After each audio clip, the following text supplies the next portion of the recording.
BPY 001 या कोर्ससाठी आज आपण भारतीय तत्वज्ञानाची ओळख हा भाग पाहणार आहोत.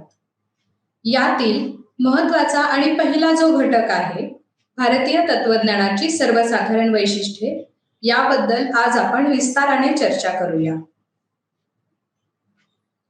या घटकामध्ये पुढील उपघटक आहेत. 1.1 तत्वज्ञान वा दर्शन, 1.2 वास्तवाकडे बघण्याची तत्वज्ञानाची दृष्टी, 1.3 भारतीय संदर्भात ज्ञान, 1.4 तत्वज्ञान आणि जीवन. या पुढचा 1 तास आपण या चारही उपघटकांची विस्ताराने समजून घेणार आहोत आणि त्याची चर्चा करणार आहोत. पहिला जो घटक आहे तत्वज्ञान वा दर्शन, यातील दर्शन ही संकल्पना आता आपण समजून घेऊ. दर्शन याचा सर्वसाधारण अर्थ पाहणे किंवा जाणणे असा आहे. दृश्यते अनेन इति दर्शनम हे तुम्ही ऐकले असेल किंवा कधीतरी कुठेतरी वाचले असेल. याचा अर्थ असा होतो की जे जसे आहे ते तसे पाहणे. हे इतके सहज सोपे आहे का बरे? जे जसे आहे ते तसे पाहणे याचा अर्थ काय होतो? याचा अर्थ असा होतो की आपल्या पाहण्यात किंवा आपल्या दृष्टीला अनेक गोष्टी जशा आहेत तशा दिसत नाहीत किंवा जाणवत नाही. माणूस आणि इतर सर्व प्राणी यांची जर पाहण्याची दृष्टी किंवा पाहण्याची क्षमता आपण लक्षात घेतली तर आपल्याला असं दिसतं की काही प्राण्यांना काही रंग मुळीच दिसत नाहीत, पण माणसाला मात्र ते दिसतात. आता वेगवेगळ्या प्राण्यांना जर वेगवेगळे रंग पाहण्याची क्षमता असेल आणि माणसाला इतरांपेक्षा काही जास्त रंग दिसत असतील, तर याचा नक्कीच अर्थ असा होतो की काही रंग असे असतील जे माणसाला दिसत नाहीत. आता ज्या गोष्टी आपल्याला दिसतात त्या आपल्याला जशा आहेत तशा दिसतात का बरं? तर खरं म्हणजे ज्या वस्तू आणि ज्या गोष्टी जशा आहेत तशा आपल्याला कधीच दिसत नाही. त्या आपल्या पाहण्याच्या क्षमतेनुसार आपल्याला दिसतात. तत्वज्ञानामध्ये दर्शन या शब्दाचा जेव्हा संदर्भ येतो तेव्हा तिथे फक्त आहे ती वस्तू जशी आहे तशी पाहणं अपेक्षित असेल का? तो एक अर्थ नक्कीच इथे अंतर्भूत आहे. पण त्याशिवाय काही गोष्टी आपण पुढे पाहणे, भविष्यातल्या पाहणे किंवा जे समोर अस्तित्वात नाही ते पाहणे, हे सुद्धा तत्वज्ञानामध्ये जेव्हा आपण दर्शन या शब्दाचा विचार करतो तेव्हा त्यात अभिप्रेत आहे. पाहण्यामध्ये किंवा दर्शन या शब्दामध्ये 2 मुख्य गोष्टींचा अंतर्भाव होतो. एक म्हणजे वास्तव किंवा प्रत्यक्ष वस्तू आणि दुसरं म्हणजे व्यक्ती. एखादी गोष्ट जेव्हा आपण समोर पाहतो, आपल्या नजरेसमोर ती असते आणि आपण असं म्हणतो की मी ती पाहिली, तेव्हा ती पाहणं हे फक्त प्रकाशाच्या माध्यमातून शक्य होतं.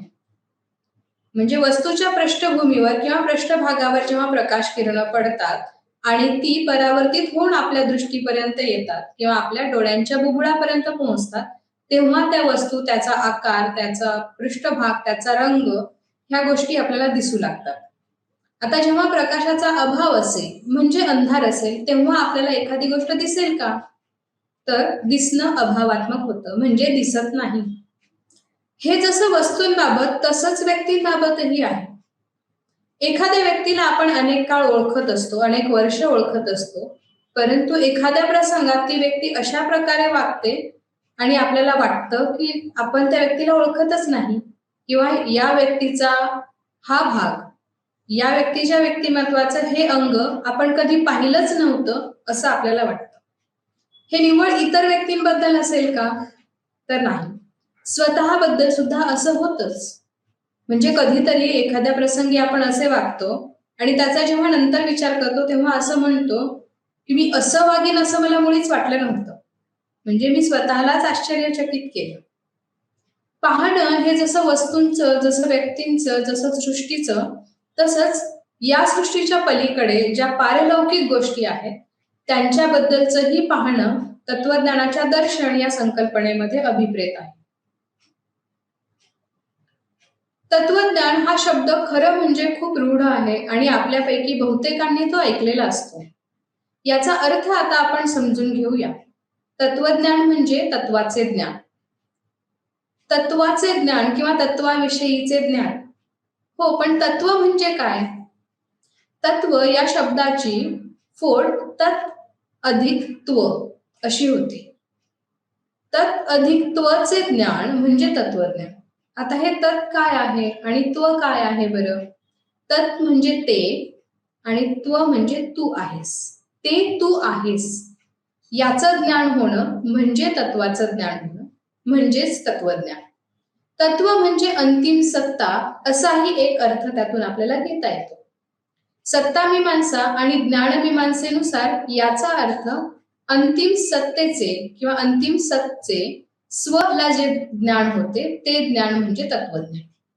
आता इथे काय बरं अभिप्रेत आहे? सत्तामीमांसा किंवा ज्ञानमीमांसा या कुठल्या सत्तेकडे अभिप्रेत करते आहे किंवा निर्देश करते आहे? तर इथे सत म्हणजे कुठल्याही गोष्टीचे अंतिम सार. जेव्हा आपण पाण्याचा विचार करतो तेव्हा पाणी म्हणजे आपली तहान भागवणारे कुठले तरी एक द्रव्य किंवा पेय हे आपल्याला नक्की माहित आहे. पाणी म्हणजे असे द्रव्य की ज्याला रंग नाही, ज्याला स्वतःचे काहीही रूप नाही, ज्याला स्वतःची चव नाही, असे ते एक द्रव्य. आता हे पाणी जर दुधात मिसळले तर ते दुधासारखे होते. त्या पाण्याचा रंग, त्याची चव हे दुधासारखं होतं. हेच पाणी जर आपण ताकात मिसळलं तर त्याचा रंग आणि त्याची चव ही ताकासारखी होते. हेच पाणी जर आपण एखाद्या सरबतात मिसळलं, जसं की कोकमच्या सरबतात, तर त्याचा रंग आणि त्याची चव कोकम सरबतासारखी होते. मग मुळात पाण्याचं तत्व काय बरं?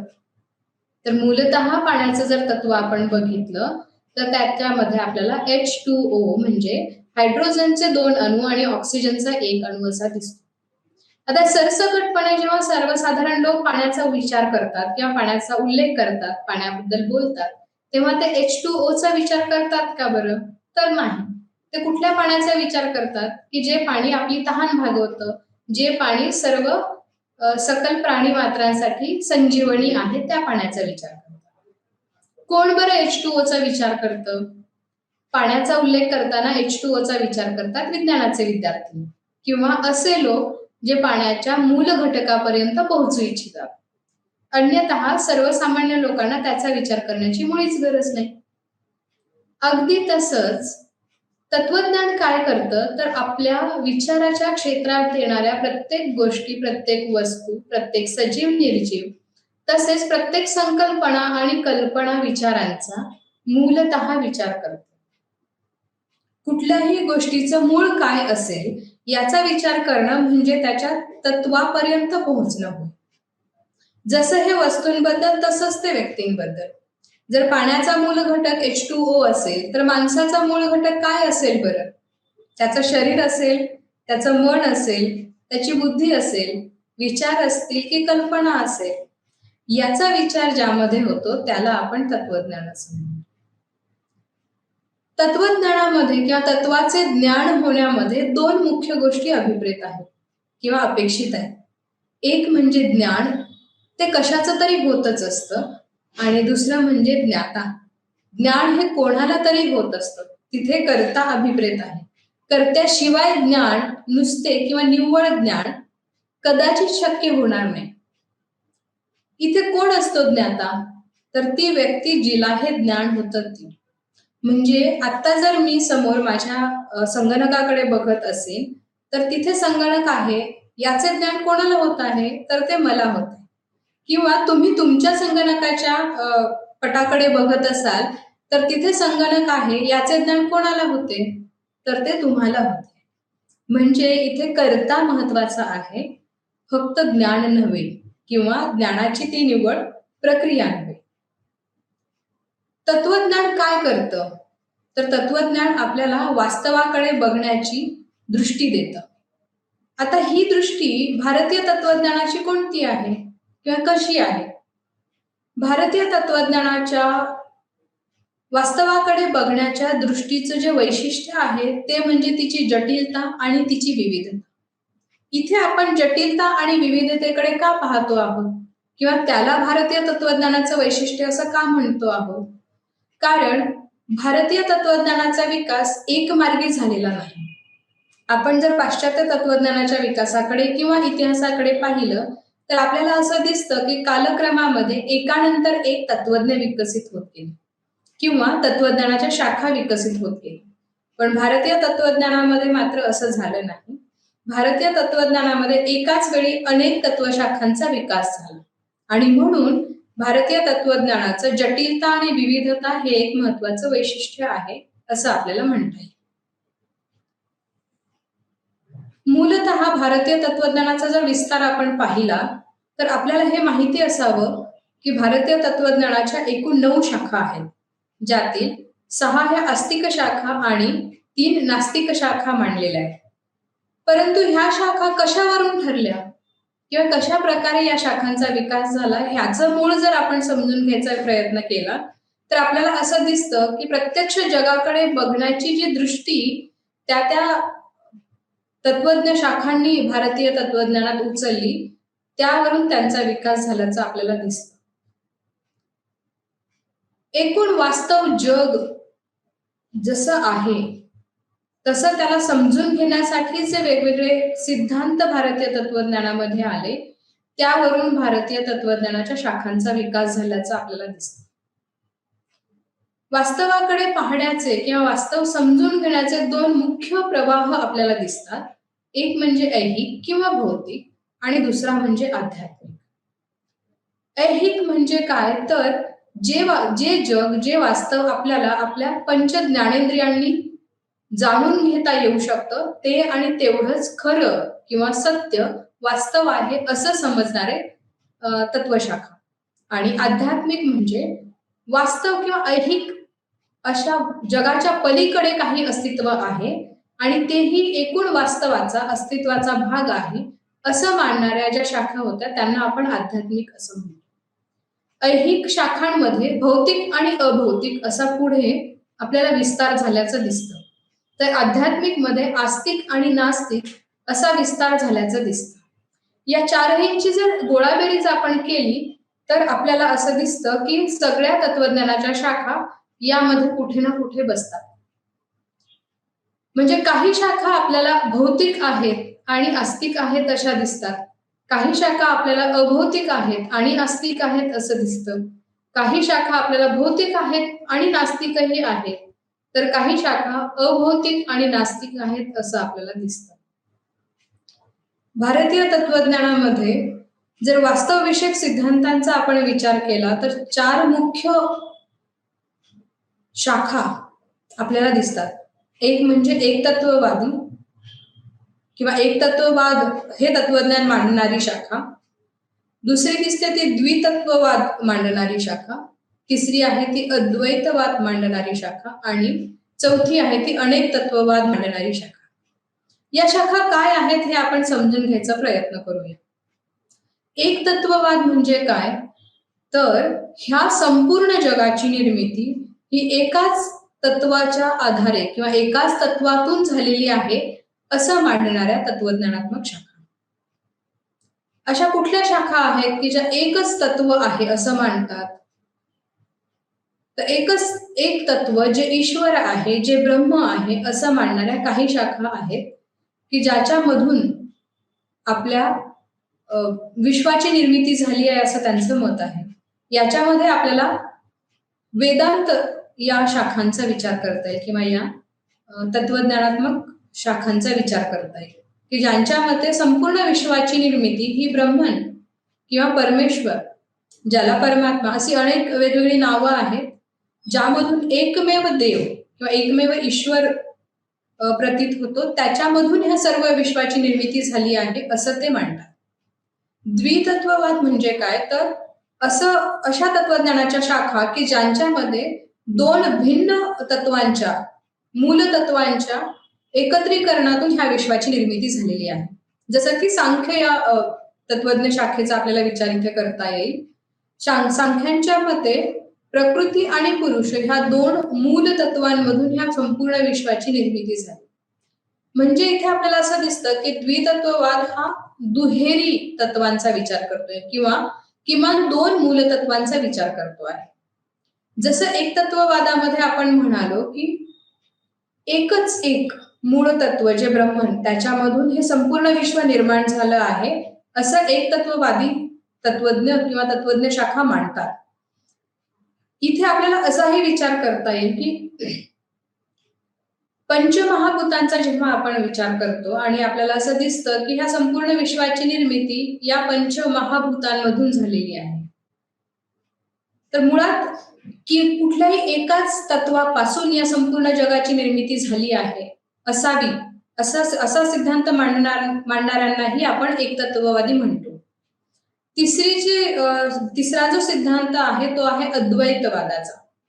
अद्वैतवादाचा सिद्धांत आपल्याला काय सांगतो, तर अद्वैतवादाचा सिद्धांत आपल्याला असं सांगतो की मूळ दोन तत्व नसून एकच एक तत्व आहे आणि ते म्हणजे ब्रह्मन, आणि इतर जग किंवा आपल्या इंद्रियांना दिसणारं एकूण जग आणि ब्रह्मन किंवा परमेश्वर याच्यामध्ये फरक नसून ते दोन्हीही एकच आहेत. अनेक तत्ववाद हा जो सिद्धांत आहे तो असं सांगतो की एकापेक्षा अनेक मूल घटकांपासून या सृष्टीची निर्मिती झाली असली पाहिजे. जसं की मी आधी उल्लेख केला त्याप्रमाणे पंचमहाभूत म्हणजे इथे 5 महाभूतांचा उल्लेख आहे. पृथ्वी, आप, तेज, वायू आणि आकाश या 5 तत्वांपासून विश्वाची निर्मिती झाली असावी आणि त्यांच्या मूळ अणु किंवा मूळ घटकांमधून आणि त्यांच्या विविध संयोगांमधून सृष्टीतल्या विविध गोष्टींची निर्मिती झाली असावी, असा जो सिद्धांत मांडतो त्याचं नाव अनेक तत्ववाद आहे. आता महत्वाचा प्रश्न आपल्या सगळ्यांच्या मनात असा निर्माण होईल की हे जग मग एका घटकापासून निर्माण झालं, की त्यात 2 घटक होते, की त्यात काही इतर द्वैत नव्हतंच, केवळ एकच एक होतं, की अनेक घटक होते. आपल्याला असं दिसतं की भारतीय परंपरेमध्ये विविध तत्वज्ञ शाखा यापैकी कुठली ना कुठली भूमिका स्वीकारतात.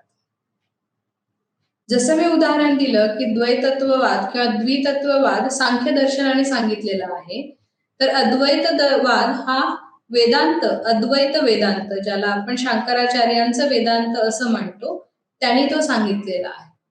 तर आपल्याला जैन परंपरा किंवा जैन दर्शनाचं तत्वज्ञान हे अनेक तत्ववादी दिसतं. मुळात वास्तवाकडे एखादी तत्वज्ञ शाखा किंवा एखादी स्कूल कशी पाहते, वास्तवाला कशा प्रकारे समजून घेते आणि वास्तवाचं ज्ञान त्यांना कसं होतं, यावरूनच पुढे त्यांचं तत्वज्ञान विकसित होतं. त्यामुळे त्यांचा वास्तवाकडे बघण्याचा दृष्टिकोन कुठल्याही तत्वज्ञाचा किंवा तत्वज्ञ शाखेचा जो आहे त्यावरून त्यांचा वास्तवविषयक सिद्धांत ठरतो, आणि केवळ वास्तवविषयक सिद्धांत ठरतो असं नसून तो त्यांच्या एकूण तत्वज्ञानाच्या इमारतीचा पाया बनतो.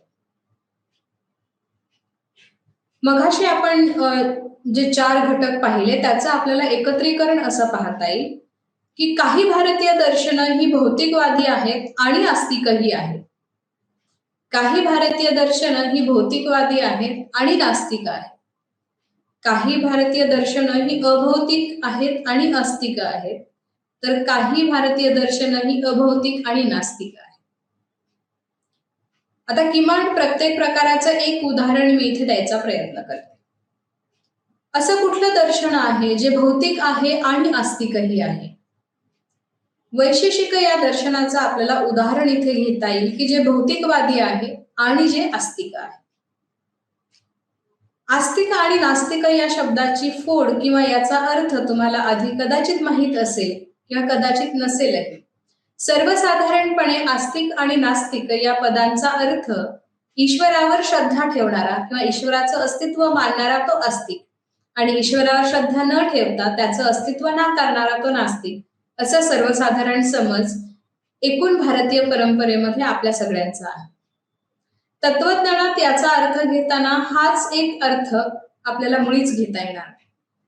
भारतीय तत्वज्ञानात किंवा भारतीय परंपरेमध्ये जेव्हा आपण आस्तिक आणि नास्तिक या 2 पदांचा किंवा या 2 शब्दांचा विचार करतो, तेव्हा आपल्याला मुख्यतः हा फरक वेदांचे प्रामाण्य मानणे किंवा न मानणे यावरून करावा लागतो. म्हणजे अशी भारतीय दर्शनं जी वेदांचे प्रामाण्य मान्य करतात त्यांना आपण आस्तिक दर्शनं म्हणतो, आणि अशी दर्शनं जी वेदांचं प्रामाण्य नाकारतात त्यांना आपण नास्तिक दर्शन असं म्हणतो. वैशेषिक हे एक असं भारतीय दर्शन आहे जे भौतिकवादी आहे, जे हे मान्य करतं की वस्तूंची किंवा सृष्टीची निर्मिती ही भौतिक घटकांपासून झालेली आहे. त्याचवेळी वैशेषिक हे वेदांचे प्रामाण्य मान्य करणारे किंवा स्वीकारणारे दर्शन आहे. भौतिकवादी आहेत पण नास्तिक आहेत असं कुठलं बरं दर्शन आहे? तर ते चार्वाक दर्शन. चार्वाक दर्शनाच्या मते एकूण सृष्टीची निर्मिती ही पंचमहाभूतांपासून झाली आणि त्यांचे विलिनीकरणही किंवा शेवटही त्या पंचमहाभूतांमध्येच होतो. म्हणजे आम्ही भौतिकवादी आहोत पण आम्ही नास्तिकही आहोत. म्हणजे कसे आहेत हे चार्वाक? तर चार्वाक हे वेदांचं प्रामाण्य नाकारणारे आहे. खऱ्या अर्थाने पाहता ज्यांना नास्तिक म्हणता येईल असे एकमेव दर्शन हे चार्वाक. परंतु आपण अन्यही काही दर्शनांना नास्तिक मानतो, कारण आस्तिक आणि नास्तिक हा भेद करण्याचा मूल आधार वेदांचे प्रामाण्य हा गृहीत धरलेला आहे. आता असे कुठले दर्शन आहे जे अभौतिक आहे आणि आस्तिकही आहे? अभौतिक म्हणजे काय? तर या सृष्टीची निर्मिती भौतिक घटकांपासून किंवा पंचमहाभूतांपासून झाली नसून अशा एका घटकापासून झाली आहे जो अभौतिक आहे, म्हणजे भौतिकाच्या पलीकडचा आहे, अर्थात तो ब्रह्मन किंवा ईश्वर आहे. वेदांत हे असे एक स्कूल आहे किंवा असे एक दर्शन आहे की जे अभौतिक आहे आणि आस्तिकही आहे.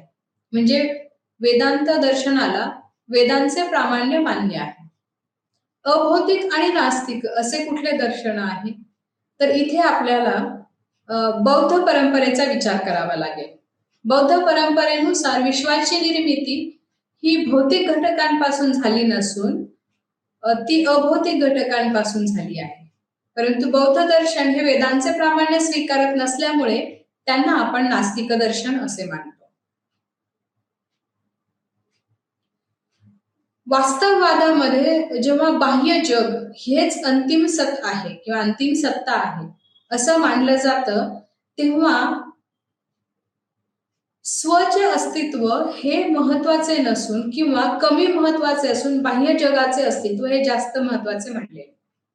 विश्वाची निर्मिती आणि विश्वाचे विघटन हे बाह्य जगात म्हणजे काय? तर माझ्या बाहेर जे जग आहे, स्वच्या पलीकडे जे जग आहे त्यात. आता हे विशेष महत्वाचं आहे की मन, ज्याला आपण बहुतेक वेळा काहीही भौतिक आधार नाही असं मानतो, या मनाला सुद्धा वैशेषिक आणि सांख्य दर्शनाने 6वं इंद्रिय आणि ते भौतिक इंद्रिय मानलेलं आहे. म्हणजे इथे वैशेषिक आणि सांख्य दर्शनाने मन हे इंद्रिय काही भौतिक घटकांचा परिणाम असं मान्य केलेलं आहे. त्यामुळे मनाला भौतिक घटकांच्या पलीकडे अस्तित्व नाही आणि म्हणून हे पूर्णतः वास्तववादी दर्शन ठरते. चिदवाद हा जो आहे, इथे चिदवादामध्ये मन हे 6वं इंद्रिय नसून ते अभौतिक आहे. म्हणजे त्याला कसलंही असं अस्तित्व नाही की जे आपण इंद्रियांच्या मदतीने समजून घेऊ शकतो.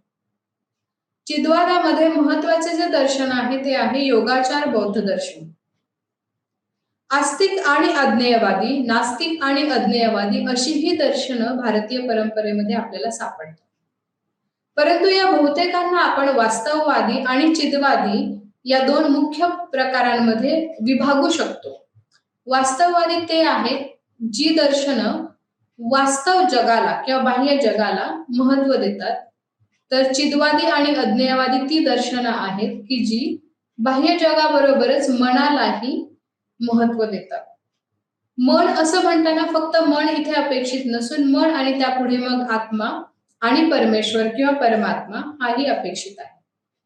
ईश्वर किंवा परमात्मा आणि मन किंवा आत्मा या दोघांनाही तसं बघितलं तर कुठल्याही प्रकारचं भौतिक अस्तित्व असल्याचं आपल्याला दिसत नाही.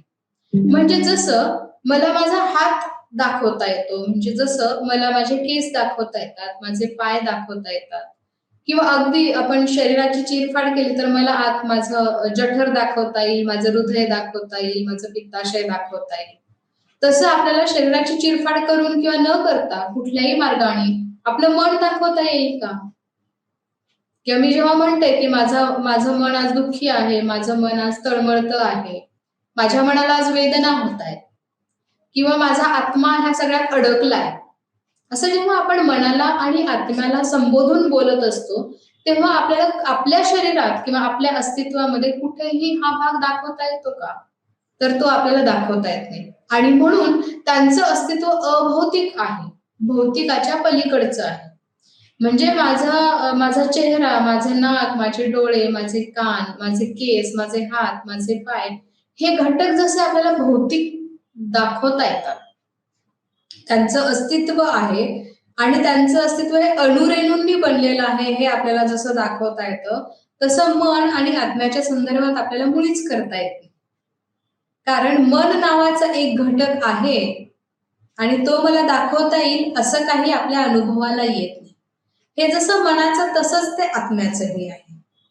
आणि म्हणून जेव्हा जेव्हा भौतिक घटकांच्या अस्तित्वावर जास्त महत्व अभौतिक घटकांच्या अस्तित्वाला दिलं जातं, तेव्हा त्या घटकाला आपण किंवा त्या दर्शनाला आपण, त्या तत्वज्ञानाला चिद्वादी किंवा अज्ञेयवादी असं म्हणतो.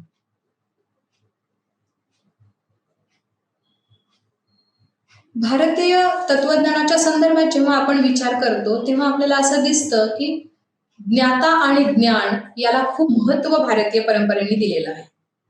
आता जसं मी मागाशी म्हणाले तसं माझे हात आहेत हे मला कसं कळतं, याचं ज्ञान मला कसं होतं, तर मी माझे हात पाहू शकते. माझ्या दुसऱ्या हाताने मी त्या पहिल्या हाताला स्पर्श करून बघू शकते. अगदी माझे डोळे कुणीतरी बांधून घातले आणि माझा एक हात कुणीतरी धरून ठेवला, तरीही मी माझ्याच हाताची हालचाल करून माझ्याच हाताला स्पर्श करू शकते. म्हणजे माझ्या बोटांच्या टोकांनी मी माझ्या हाताला असा स्पर्श करून समजून घेऊ शकते की मला हात आहे. आणि असं समजा की काही कारणांनी मला तेही करणं शक्य नाही, तर माझ्या हाताला ज्या कुठल्या स्पर्शाची जाणीव होईल, म्हणजे एखादी गरम वस्तू माझ्या हाताजवळ आली आणि मला भाजलं, तर मला हे कळतं की मला हात आहे. म्हणजे ज्या गोष्टीचं मला ज्ञान होतं ती गोष्ट आणि ज्याला ज्ञान होतं तो मी किंवा ती मी, ह्या दोघांमध्ये जी आंतरक्रिया होते तिला भारतीय तत्वज्ञानात ज्ञान असं म्हटलेलं आहे आणि तिला इथे खूप महत्वाचं स्थानही दिलेलं. का बरं भारतीय परंपरेमध्ये आणि भारतीय तत्वज्ञानामध्ये ज्ञानाला इतकं महत्वाचं स्थान दिलं? कारण भारतीय परंपरेमध्ये ज्ञानाला एका वेगळ्या आध्यात्मिक आणि पारलौकिक पातळीपर्यंत आपण घेऊन जाऊ शकलो. जसं आपण ज्ञानाची पाश्चात्य कल्पना पाहिली तर आपल्याला काय दिसतं, तर पाश्चात्य परंपरेमध्ये जिथे आपण मूळ ग्रीक परंपरेकडे गेलो तर आपल्याला असं दिसतं की ज्ञानासाठी ज्ञान करून घेतलं जातं. म्हणजे मला का ज्ञान व्हायला हवं एखाद्या गोष्टीचं, तर मला ज्ञान होणं गरजेचं आहे म्हणून. आता हे उत्तर तुम्हाला कदाचित फार गोंधळात टाकणारं वाटलं असेल. मला समजा असं कळलं की H2O ला पाणी म्हणतात, हे मी का समजून घ्यायचं की H2O ला पाणी म्हणतात किंवा पाण्याला H2O म्हणतात किंवा पाणी म्हणजे H2O आहे, तर ते कळल्याने माझ्या जीवनात काही फरक पडणार आहे का, असा प्रश्न भारतीय परंपरा आपल्याला विचारते. परंतु पाश्चात्य परंपरेमध्ये मात्र ज्ञान लालसाही ज्ञानासाठीच ज्ञान हवं, ज्ञानाला तिथे एक अंतिम मूल्य आहे. परंतु भारतीय परंपरेमध्ये मात्र ज्ञानाला अंतिम मूल्य नसून ज्ञानाला साधनाचं मूल्य आहे. म्हणजे काय, तर ज्ञान हे कशासाठी तरी मला हवं असतं. पाश्चात्य परंपरेमध्ये मात्र ज्ञान हे कशासाठी तरी नकोय, ज्ञान हे ज्ञानासाठी हवं. आणि म्हणून आपल्याला असं दिसतं की ग्रीक आणि पाश्चात्य परंपरेमध्ये शुद्ध शास्त्रांची निर्मिती झाली. भारतीय परंपरेमध्ये ज्ञानाला सातत्याने इतर कशाचं तरी साधन असं मूल्य दिलं गेल्यामुळे इथे शुद्ध शास्त्रांची निर्मिती झाली. प्रबोधन काळानंतरचा जर आपण विचार केला, विशेषतः फ्रान्सिस बेकन सारख्या तत्वज्ञांनी जे मांडलं त्याचा विचार केला, तर आपल्याला असं दिसतं की त्यांनी ज्ञानाला शक्तीची उपमा दिलेली. म्हणजे मला निसर्गातल्या सगळ्या घटनांची, सगळ्या गोष्टींची माहिती हवी, तिचं मला पुरेपूर आणि योग्य ते खरं ते ज्ञान झालं पाहिजे. तर का? एक छोटस उदाहरण घेऊया आणि आपल्याला हे समजेल.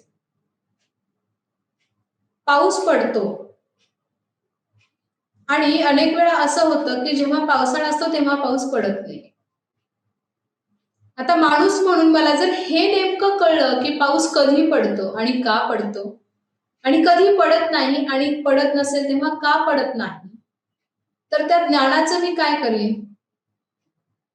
त्याचा उपयोग करून घेईन, हो की नाही? म्हणजे जेव्हा मला पाऊस पडायला हवा आहे तेव्हा पाऊस पडेल किंवा पडू शकेल अशी व्यवस्था मी निर्माण केली किंवा मला ती करता आली, तर त्या ज्ञानाचा योग्य उपयोग मला करता आला, असं बेकन म्हणेल. फ्रान्सिस बेकन हा पाश्चात्य तत्वज्ञानातला अतिशय महत्वाचा तत्वज्ञ आहे की ज्याच्या तत्वज्ञानाच्या पुढच्या पायरीकडे म्हणून आपण आधुनिक विज्ञानाच्या सुरुवातीकडे पाहू शकतो. फ्रान्सिस बेकन सारख्या पाश्चात्य तत्वज्ञांनी हे सांगितलं आपल्याला की ज्ञान ही एकूण बदलाची शक्ती आहे आणि हा बदल आपल्यासाठी सातत्याने फायद्याचा किंवा आपल्या उपयोगाचा असेल.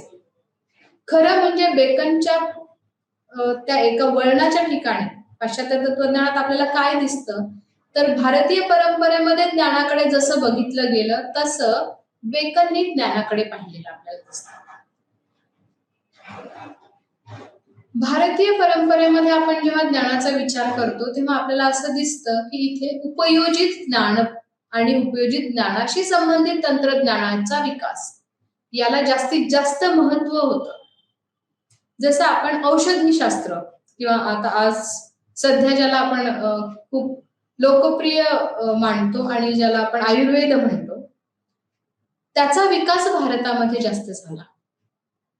मी आधी म्हणाले तसं ज्ञानाला उपयोजित मूल्य किंवा उपयुक्तता मूल्य मान्य केल्यामुळे आपण औषधी शास्त्राचा विकास केला, आपण आयुर्वेदाचा विकास केला, कारण आयुर्वेदाचा विकास आणि आयुर्वेदातील औषधींचं ज्ञान हे आपल्याला चांगलं आरोग्य मिळवण्यासाठी महत्वाचं होतं. म्हणजे उद्दिष्ट इथे काय झालं ज्ञानाचं, तर योग्य किंवा चांगल्या प्रकारचं आरोग्य मिळवणे आणि साधन काय झालं तर आयुर्वेदाचं ज्ञान. तसंच आपल्याला शल्यचिकित्सा किंवा शस्त्रक्रियेचाही विकास भारतीय परंपरेमध्ये झाल्याचं दिसतं. आपल्याला असं दिसतं की भारतीय परंपरेमध्ये खगोलशास्त्र आणि गणिताचा विशेष विकास झाला, कारण त्याचा कुठे ना कुठे मानवी व्यवहारात आणि मानवी जीवनामध्ये सातत्याने उपयोग होत होता. यज्ञ आणि याग यांचाही विकास भारतीय परंपरेमध्ये झाल्याचं आपल्याला दिसतं. अग्नीचा शोध हा मानवी इतिहासातला एक महत्वाचा शोध होता.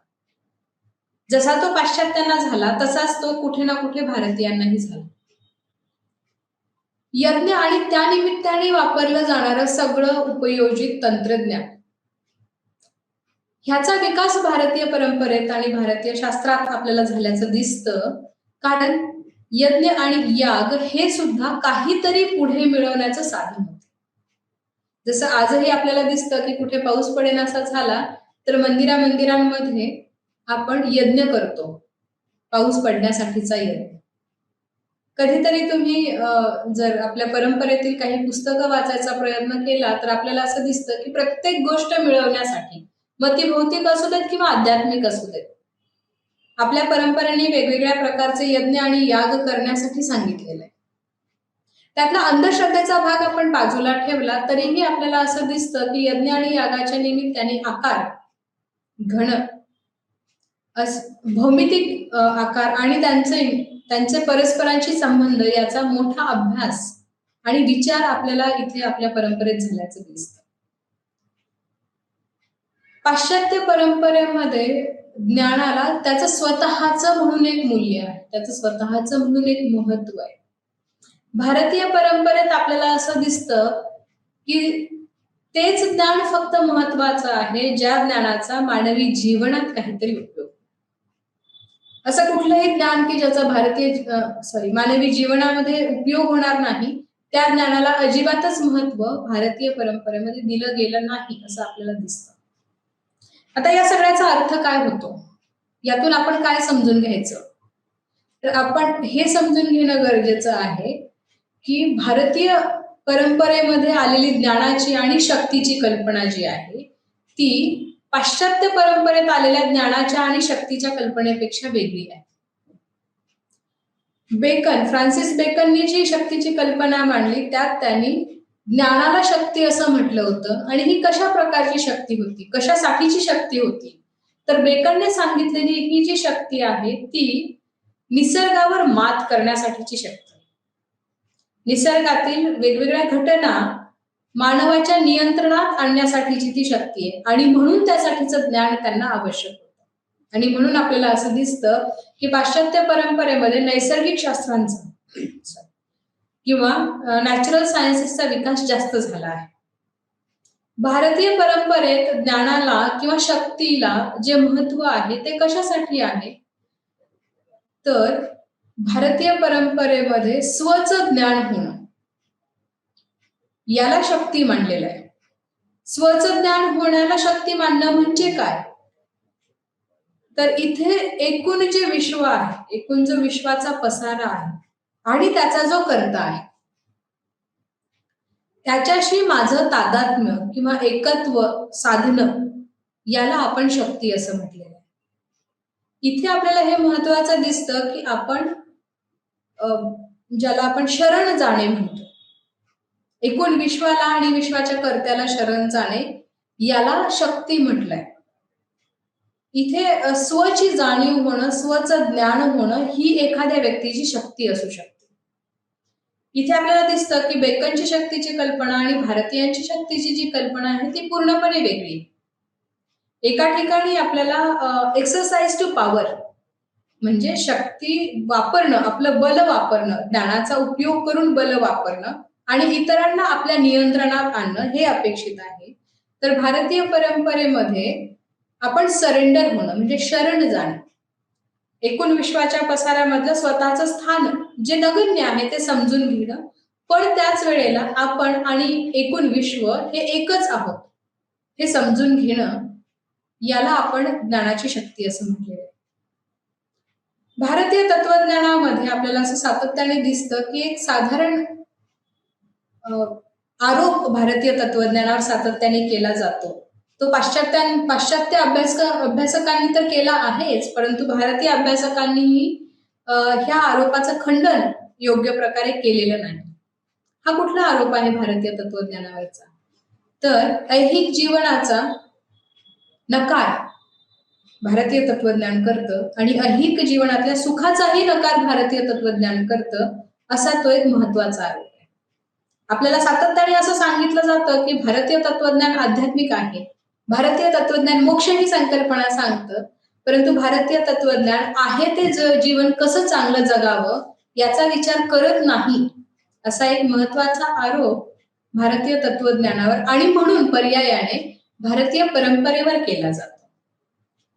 आता इथे आपल्याला काय दिसतं बरं, मोक्षाला आपल्या परंपरेमध्ये महत्वाचं स्थान आहे का, तर हो, नक्कीच आहे. भारतीय तत्वज्ञानाने ऐहिक जीवनाचा नकार केला आहे का, माहित नाही. आपल्याला ते शोधलं पाहिजे, पाहिलं पाहिजे. भारतीय तत्वज्ञान सुखाचा नकार करतं का, असं आपल्याला निश्चितपणे म्हणता येईल का, तर कदाचित म्हणता येणार नाही. या आरोपाचा स्वीकार किंवा नकार करण्यापूर्वी भारतीय तत्वज्ञान काय आहे हे आपल्याला समजून घेता आलं पाहिजे. भारतीय परंपरेवर सातत्याने आक्षेप घेतला जातो की भारतीय तत्वज्ञान हे खऱ्या अर्थाने तत्वज्ञान नाहीच. भारतीय तत्वज्ञान म्हणजे खरं तर एक जगण्याची पद्धत आहे किंवा भारतीय तत्वज्ञान हे तिथल्या धर्माचरणाचं प्रतिनिधित्व करणारं तत्वज्ञान आहे, त्यामुळे त्याला वेगळ्या प्रकारे भारतीय तत्वज्ञान असं म्हणता येणार नाही, असा आक्षेप सातत्याने भारतीय तत्वज्ञानावर घेतला जातो. आता इथे आपण भारतीय तत्वज्ञानाचे अभ्यासक म्हणून हे समजून घेतलं पाहिजे की भारतीय परंपरेमध्ये तत्वज्ञान आणि मूल्यव्यवस्था ही वेगळी आपल्याला करता येते. म्हणजे हे अगदी खरं आहे की भारतीय तत्वज्ञान ही जगण्याची पद्धत आहे, परंतु जगण्याची पद्धत असं म्हणताना ही जगण्याची रीत काहीच नसलेल्या ठिकाणाहून येईल का बरं, किंवा जिथे काहीच नाही अशा ठिकाणाहून येईल का? तर मुळीच नाही. मुळात भारतीय तत्वज्ञान आहे आणि ते उपयोजित आहे. हे आपल्या भारतीय तत्वज्ञानाचं आणि भारतीय परंपरेचं महत्वाचं वैशिष्ट्य आहे. भारतीय परंपरेमध्ये ज्ञान हे केवळ ज्ञानासाठी मिळवलं जात नाही, तर ते कर्त्याच्या कर्मामध्ये बदल घडवून आणण्यासाठी केलं जातं. म्हणजे इथे जर मला एखाद्या गोष्टीचं ज्ञान झालं तर ते माझ्या आचरणात मी उपयोगात आणतो, किंवा योग तत्वज्ञान आणि योग मूल्य व्यवस्था, तत्वज्ञान आणि मूल्यांची फारकत भारतीय परंपरेत झालेली नाही. ती करावी का? पाश्चात्य परंपरेचा विचार केला तर तिथे आपल्याला पाश्चात्य परंपरेमध्ये या दोन्हींची तफावत किंवा फारकत झाल्याचं दिसतं. तिथे ते दोन्ही वेगळे आहेत. म्हणजे पाश्चात्य परंपरेमध्ये तिथलं तत्वज्ञान आणि तिथली धर्मव्यवस्था किंवा पूर्णपणे वेगळ्या गोष्टी आहेत. तशा त्या भारतीय परंपरेमध्ये नाही, आणि म्हणूनच भारतीय परंपरेचं हे वेगळेपण पाश्चात्य अभ्यासकांना नेहमीच जाचक वाटतं. असं कसं धर्म आणि तत्वज्ञान एकच असू शकतं, असा त्यांचा सातत्याने उहापोह चालतो. हे एक असणं हा आपला दोष की हे आपलं वेगळेपण हे आपण ठरवायचं? खरं म्हणजे हे भारतीय परंपरेचं वेगळेपण आहे की इथे जे आपण म्हणतो आहोत, जे आपण जाणतो आहोत, ज्याचं ज्ञान आपल्याला होतं ते, आणि जे आपण वागतो आहोत, जे आपण बोलतो आहोत, जे आपण करतो आहोत, यामध्ये फरक मुळात नाही, किंवा असता कामा नये असं आपण गृहीत धरले. तुम्हाला कदाचित ही म्हण माहितीच असेल, बोले तैसा चाले त्याची वंदावी पावले. म्हणजे काय बरं? तर जो जसं बोलतो, जे म्हणतो तसं त्याप्रमाणे तो वागतो, जगतो, त्याला आपण आदर्श म्हणतो. भारतीय परंपरेमध्ये बोलू तैसे चाले, बोले तैसा चाले त्याची वंदावी पावले, याचंच पुढे अनुकरण आपल्याला दिसतं. आपला विचार आणि आपली कृती ही एका रेषेत आहे, एकत्र आहे. हे भारतीय तत्वज्ञानाचं महत्वाचं वैशिष्ट्य आहे. आणि होय, भारतीय तत्वज्ञान हे भारतीय धर्मांपेक्षा वेगळं नाही, पण तो खरं म्हणजे आपला दोष नाही. भारतीय तत्वज्ञानाची जडणघडण ही धर्माच्या सोबत आणि धर्माच्या अनुषंगाने झालेली आहे. त्यामध्ये सर्वच अंधश्रद्धा पाळणारे धर्म आहेत असं नाही. खरं म्हणजे मुळात जो धर्म तत्वज्ञानासह येतो किंवा जे तत्वज्ञान धर्मासह येतं तिथे अंधश्रद्धेला स्थान असतं. याला आपण नंतर झालेली जडणघडण किंवा नंतरची अवस्था असं आपण समजून घेऊ शकतो. भारतीय तत्वज्ञान खरं म्हणजे धार्मिक नाही, खऱ्या अर्थाने धार्मिक नाही, तर ते आध्यात्मिक आहे. आणि आध्यात्मिक आणि धार्मिक मध्ये आपण फरक समजून घेतला पाहिजे. कारण आध्यात्मिक म्हणजे धार्मिक कर्मकांड नव्हे. एखादी व्यक्ती आध्यात्मिक आहे याचा अर्थ ती रोज मंदिरात जाते किंवा रोज चर्चमध्ये किंवा मशिदीत जाते आणि प्रार्थना करते असा नसतो. धर्माशिवाय किंवा मंदिरातील कर्मकांडांच्या शिवायही ईश्वराचं स्वरूप जाणून घेण्याचा जो प्रयत्न भारतीय परंपरेत केला जातो त्याला आपण आध्यात्मिक म्हणूया. आणि आध्यात्मिक हे धर्मापेक्षा निश्चितच वेगळं आहे. एखादी व्यक्ती नित्य नियमाने मंदिरात जाते म्हणजे ती वर्तनाने चांगली असेलच असं नाही. नित्य नियमाने दिवसातनं 4 वेळा पूजा अर्चा करणारा माणूस सदाचरणी असेलच असं नाही. म्हणजे तो व्यक्ती धार्मिक आहे, आध्यात्मिक नव्हे. जी व्यक्ती आपल्या आजूबाजूच्या सगळ्या सजीव आणि निर्जीव घटकांशी जुळवून घेऊन जगते आणि स्वतः बरोबर इतरांचाही विकास घडवून आणते, तिला आपण आध्यात्मिक म्हणूया. भलेही ती व्यक्ती मग मंदिरात जात नसेल किंवा पूजा अर्चा करत नसेल. सो भारतीय तत्वज्ञान हे आपल्याला अध्यात्म शिकवतं, धर्म नव्हे. धर्म शिकवणे ही पूर्णपणे वेगळी बाब आहे अध्यात्माशिवाय.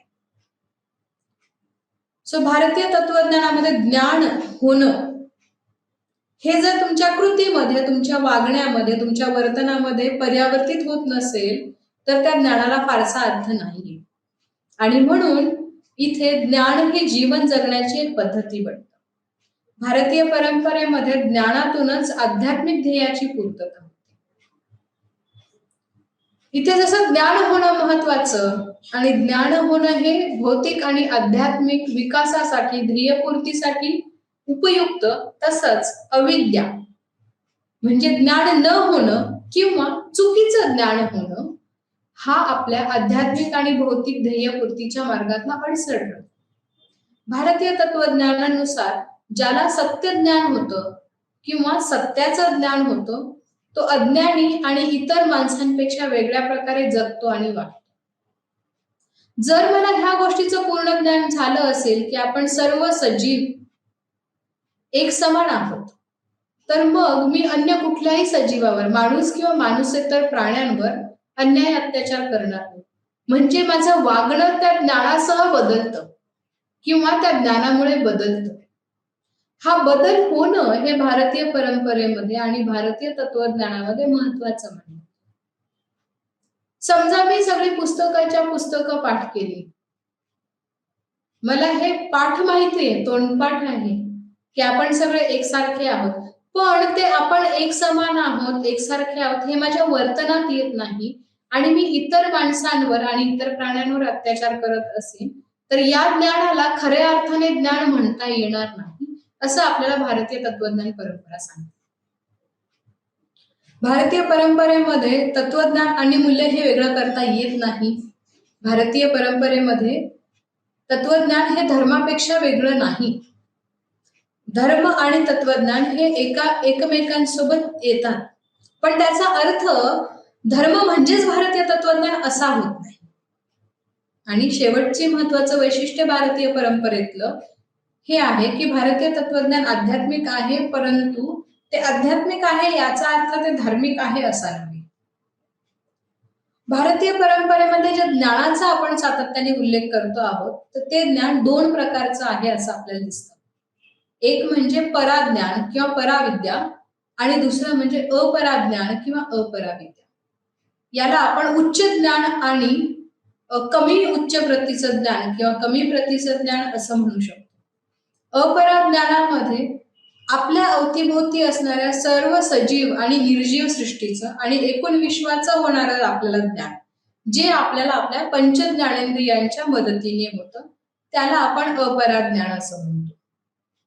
तर पराज्ञान हे आहे की जे ज्ञान आपल्याला आपल्या पंचज्ञानेंद्रियांशिवाय होतं, जिथे आपण आपल्या मन, बुद्धी, अहंकार आणि आत्म्याचा ज्ञान होण्यासाठी ज्ञाता म्हणून उपयोग करून घेतो, ते पराज्ञान. आता हे कुठल्या प्रकारचं ज्ञान आहे बरं?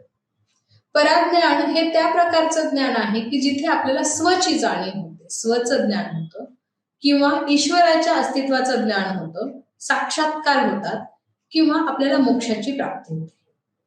आपल्याला हे सरळ सरळ दिसतं आहे या ठिकाणी की अपराज्ञान हे भौतिक जगाविषयीचं ज्ञान आहे, तर पराज्ञान किंवा पराविद्या हे आपल्याला अभौतिकाचं जे ज्ञान होतं किंवा पारलौकिकाचं जे ज्ञान होतं ते आहे. ज्ञानाच्या ह्या दोन पातळ्या समजून घेतल्यानंतर आपण हे पाहूया की तत्वज्ञान आणि जीवन ह्या दोन्हींचं एकत्रीकरण भारतीय परंपरेमध्ये आपल्याला कसं दिसतं. जसं की आपण सातत्याने म्हणतो आहोत की भारतीय तत्वज्ञान हे मूल्यात्मक आहे आणि इथे मूल्य आणि मानवी जीवन हे एकमेकांपासून वेगळं करता येत नाही. जे जे आपण म्हणतो, जे जे आपण बोलतो, जो विचार आपण करतो, त्याप्रमाणे आपण कृती केली पाहिजे, त्याप्रमाणे आपण जगलो वागलो पाहिजे, हे भारतीय तत्वज्ञानाचं आणि भारतीय जीवनाचं मूळ आहे किंवा तो त्याचा मूलाधार आहे. भारतीय जीवनाचं ध्येय काय आहे बरं? तर भारतीय जीवनाचं ध्येय आहे दुःखाकडून सुखाकडे प्रवास करणे. आता जर भारतीय जीवनाचं ध्येय दुःखाकडून सुखाकडे प्रवास करणे हे असेल, तर मघाशी ज्या आरोपाचा उल्लेख आपण केला की भारतीय तत्वज्ञान हे भौतिक जीवनातील सुखाचा विचार करतच नाही किंवा ते नकारात्मक आहे, भौतिक जीवनाबद्दल उदासीन आहे, असा जो एक आरोप भारतीय तत्वज्ञानावर केला जातो, तो आणि इथे आलेलं हे भारतीय जीवनाचं ध्येय यांचा ताळमेळ आपण कसा घालणार?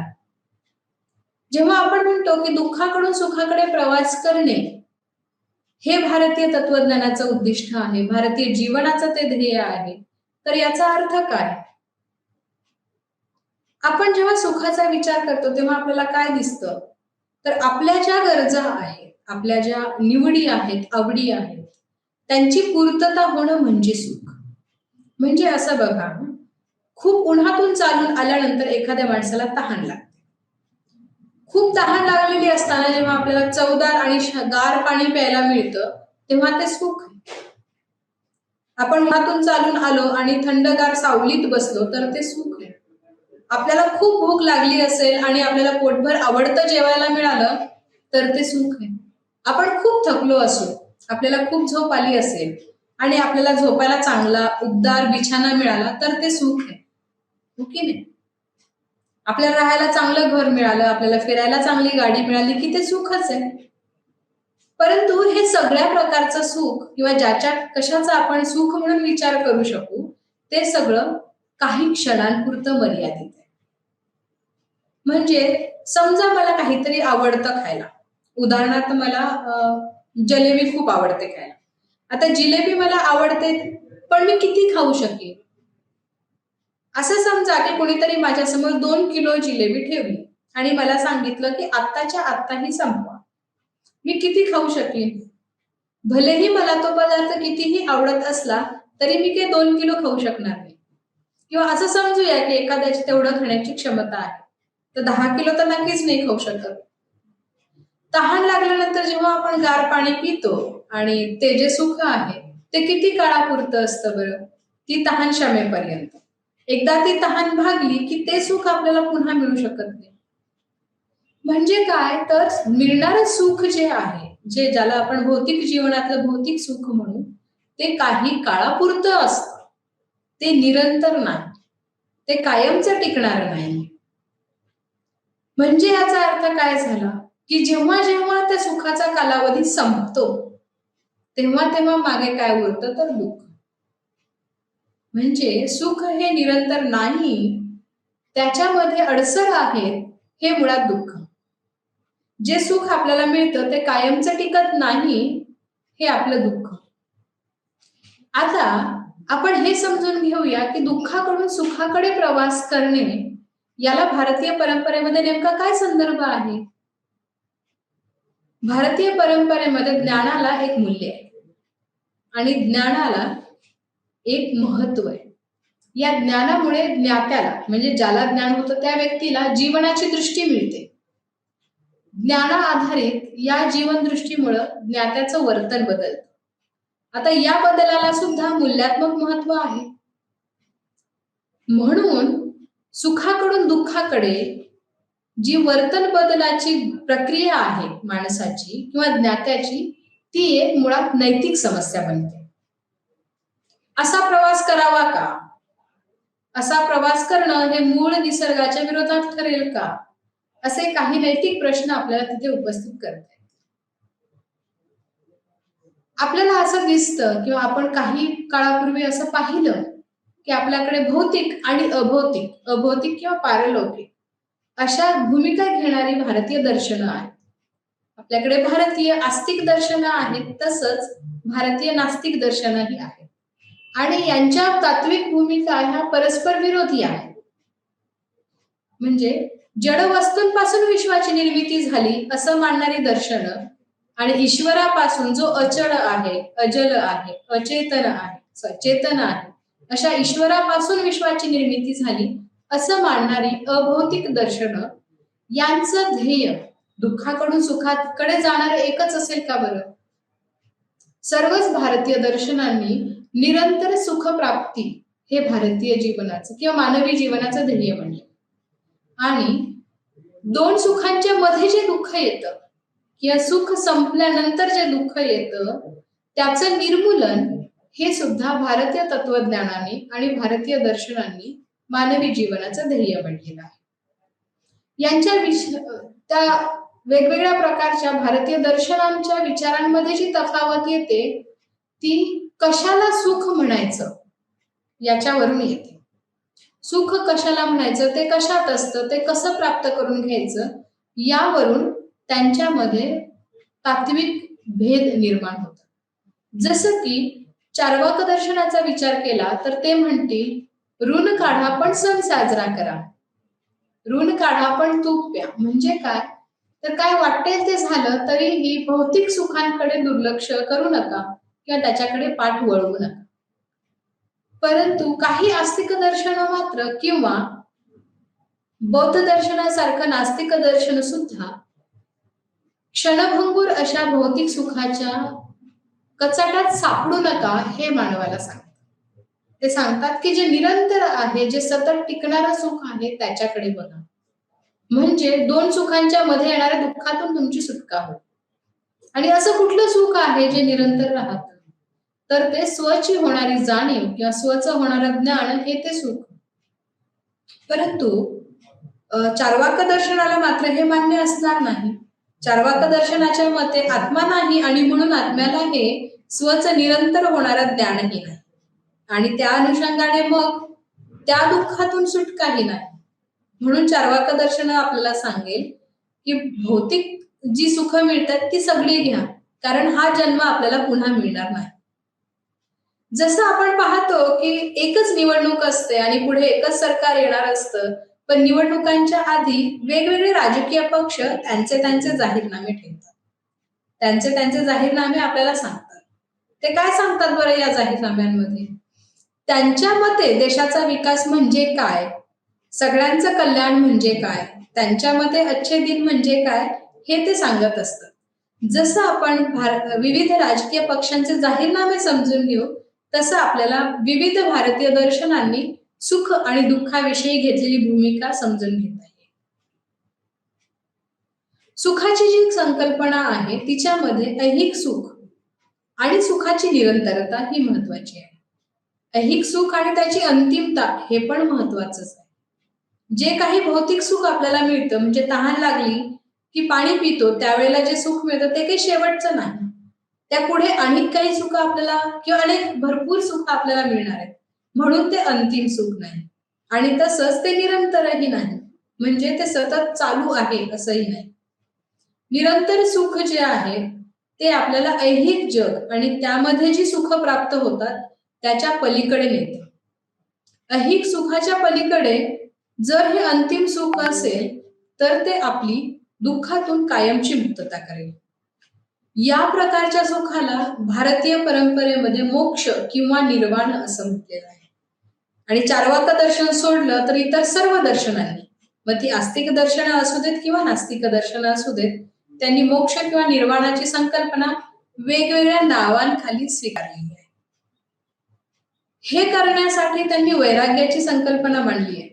वैराग्य म्हणजे काय, तर तात्कालिक जी ऐहिक सुख आहे त्याच्यापासून मुक्ती मिळवणे.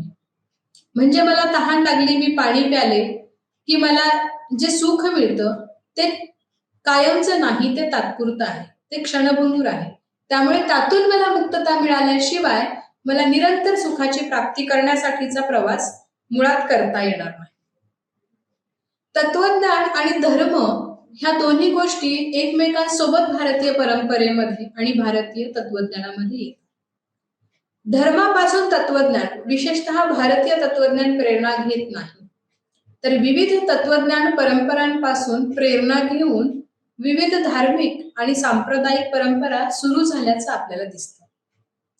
21व्या शतकामध्ये अनेक पाश्चात्य तत्वज्ञांनी भारतीय तत्वज्ञान हे धर्मापासून वेगळं नाही, त्यात नकारात्मकता आहे, ते ऐहिक भौतिक जीवनाचा त्याग करतं असे आक्षेप घेतले किंवा असे मत भारतीय तत्वज्ञानाच्या संदर्भात मांडलेले आपल्याला दिसते.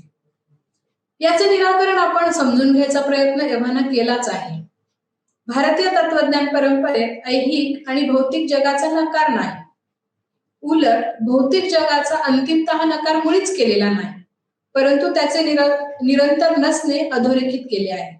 त्यामुळे ते निरंतर नाही तर ते अंतिमही नाही. जग अशाश्वत आहे, पण यामुळे भारतीय तत्वज्ञान नकारात्मक ठरत नाही. भारतीय तत्वज्ञान निराशावादीही नाही. आज आपण या ठिकाणी भारतीय तत्वज्ञानाची ओळख करून घ्यायचा प्रयत्न केला. धन्यवाद.